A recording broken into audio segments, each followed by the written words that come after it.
नमस्कार दोस्तों, अगर आप अपने पैसे से कड़ी मेहनत करवाने के लिए उसे म्यूचुअल फंड के ऊपर काम पे लगा रखा है तो ये वीडियो बिल्कुल आप ही लोगों के लिए है दोस्तों। क्योंकि इस वीडियो में आपको 5 ऐसे इंपॉर्टेंट चीजों के बारे में पता चलेगा जिसे अस ए म्यूचुअल फंड इन्वेस्टर आपके लिए जानना बहुत ज्यादा इंपॉर्टेंट है। तो वीडियो को पूरा एंड तक देखिएगा, पांचों पॉइंट्स को अच्छे से समझिएगा और फिर उसे जो है सो अप्लाई कीजिएगा। तो चलिए इस वीडियो को स्टार्ट कर लेते हैं, लेकिन उससे पहले अगर आपका इंटरेस्ट म्यूचुअल फंड में है तो जरूर इस चैनल को सब्सक्राइब कीजिएगा, क्योंकि इसी तरह के वीडियोस मैं आपके लिए लाता रहता हूं।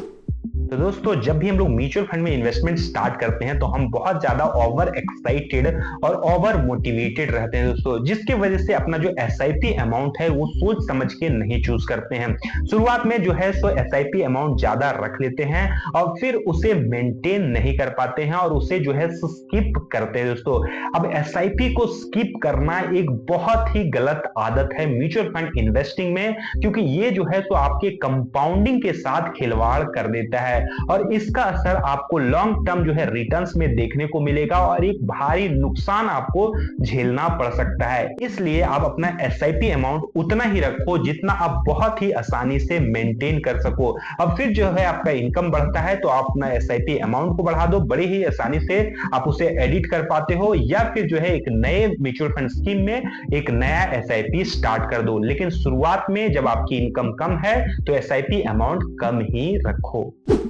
तो महीने भर गधों की तरह काम करने के बाद 1 तारीख को हमें सैलरी आती है और इसलिए ज्यादातर जो म्यूचुअल फंड इन्वेस्टर हैं उनका एसआईपी रेट महीने के शुरुआत में 1 तारीख के आसपास ही होता है।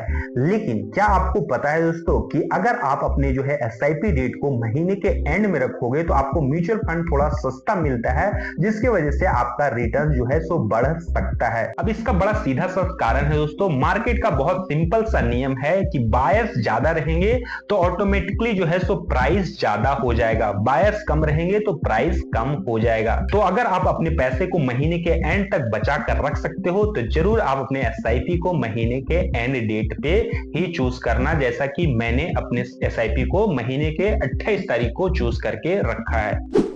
अब कुछ जो चुटपुटिया म्यूचुअल फंड इन्वेस्टर हैं जिन्हें म्यूचुअल फंड से तुरंत अमीर बनना है, बहुत रिटर्न्स चाहिए, वो जब म्यूचुअल फंड में इन्वेस्ट करते हैं और उन्हें 6 महीना साल भर में रिटर्न्स नहीं दिखता है, उल्टा नुकसान होता हुआ दिखता है, तो वो अपने पैसे को विड्रॉ कर लेते हैं दोस्तों। और ये एक सबसे बड़ा मिस्टेक है, क्योंकि म्यूचुअल फंड में अगर आप इन्वेस्टमेंट के लिए आ रहे हो तो मिनिमम आप 5 साल का सोच के ही आओ, क्योंकि म्यूचुअल फंड है लॉन्ग टर्म इन्वेस्टर्स के लिए। क्योंकि यहाँ पे लॉन्ग टर्म में आपको कंपाउंडिंग का भी मैजिक देखने को मिलता है और आपको रिटर्न्स भी बहुत अच्छे दिखने को मिलेंगे।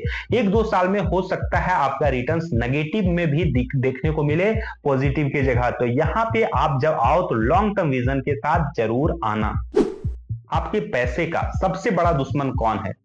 ये नहीं, मैं बात कर रहा हूं महंगाई की। तो आपको अपना म्यूचुअल फंड इन्वेस्टमेंट भी महंगाई के हिसाब से करना होगा दोस्तों। तो आपको नॉर्मल एसआईपी के जगह पे स्टेप अप एसआईपी चूज करना चाहिए, जिसमें आप स्टेप अप एसआईपी मिनिमम 8% का रखना, क्योंकि महंगाई जो है सो 6% का दर से बढ़ता है और आपका स्टेप अप 8% रहेगा, तो आप महंगाई से 2 कदम आगे ही यहाँ पे रहने वाले हो। खैर, जितना ज्यादा आप अपना स्टेप अप परसेंटेज रख सकते हो उतनी अच्छी बात है। म्यूचुअल फंड आज सब्जेक्ट टू मार्केट रिस्क, ये तो हम सबने सुना है, लेकिन इसके लिए जो तैयारी करनी है वो कितने लोगों की होती है दोस्तों? इसका मतलब ये हुआ कि म्यूचुअल फंड में कभी भी पैसा आपका नीचे गिर सकता है और अगर उसी समय आपको पैसे की जरूरत पड़ती है तो आप मजबूरन अपना म्यूचुअल फंड को नुकसान में बेचने पे मजबूर हो जाते हैं दोस्तों, क्योंकि वहां पे आपको इमरजेंसी पैसे की जरूरत होती है। इसी सिचुएशन के लिए आपको जरूर म्यूचुअल फंड में इन्वेस्ट करने से पहले एक इमरजेंसी फंड को बना के रखना है, ताकि किसी भी इमरजेंसी सिचुएशन में आपका वो इमरजेंसी फंड आपकी जो है सो प्रॉब्लम को सॉल्व करे और आपको अपना इन्वेस्टमेंट को ना बेचना पड़े। तो उम्मीद है 5 पॉइंट आपको वैल्यूएबल लगे होंगे दोस्तों, इंफॉर्मेटिव लगे होंगे। अगर ऐसा है तो जरूर इस चैनल को सब्सक्राइब और वीडियो को लाइक कीजिएगा। ऐसे ही और वीडियोस को देखने के लिए धन्यवाद वीडियो को पूरा देखने के लिए।